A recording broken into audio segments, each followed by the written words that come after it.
musculoskeletal, bone tumors. One thing bone tumors come from is asbestos. Asbestos and bone tumors have a correlation.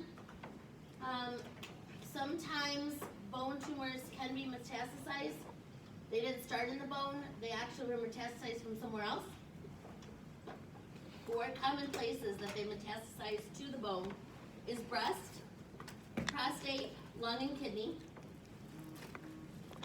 For that most common areas where they come from. How we assess, one is diagnostic testing, CTs, MRIs, bone scans. Scans literally are head to toe, and they can see if there's been anything wrong with the bone whatsoever, or if there was an old healed fracture, anything that has ever gone on. Bone scans will tell us that information. The best way to diagnose truly is to do a bone biopsy. Bone biopsies, bone pain from tumors is horribly painful. But the true diagnosis, yes, they can spot it and know exactly where to go with the diagnostic test. But to find out if it's truly bone cancer is to do a biopsy itself. Assessment.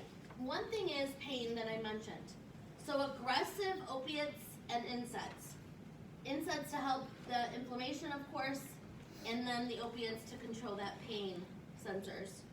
So aggressive pain control with opiates and NSAIDs.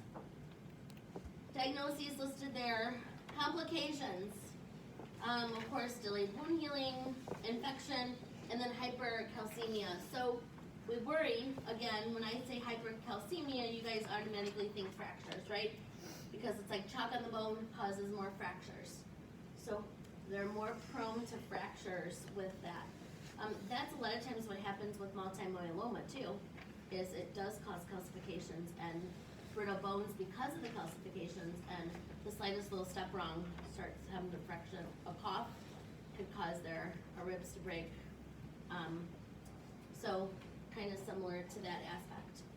So planning, you guys can read in the interventions, promoting nutrition, hydration, all of that goes into play.